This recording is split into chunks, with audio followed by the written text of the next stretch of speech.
1804. Alexander Hamilton loses his life in a duel with Aaron Burr.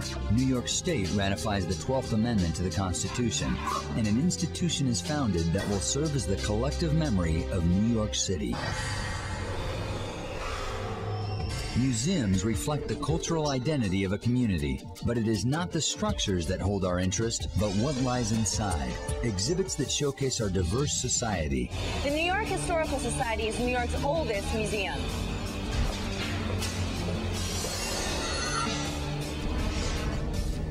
It was founded in 1804, and the Society has documented New York for over 200 years. The Society was founded to collect and preserve materials relating to the history of the United States and New York.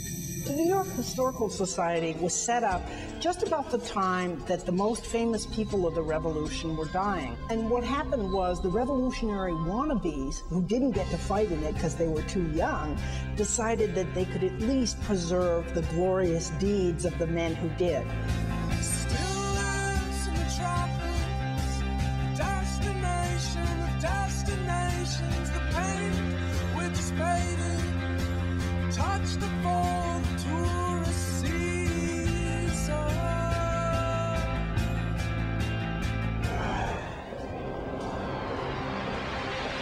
And the secret?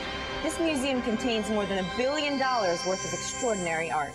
The New York Historical Society houses perhaps the greatest collection of Hudson River School paintings in the world, and the value of these paintings is inestimable. The Hudson River School has been so important a part of the way in which Americans began to carve out a national identity. These paintings are time capsules. They're snapshots of life from 200 years ago. Most museums' collections are, for the most part, housed in off-site storage facilities. But the Historical Society has devised an innovative approach to cold storage. The Historical Society has an amazing hidden treasure hoard on its 4th floor. It's called the Luce Center. You could find old butter churns. You could find a trap for getting eels on Long Island.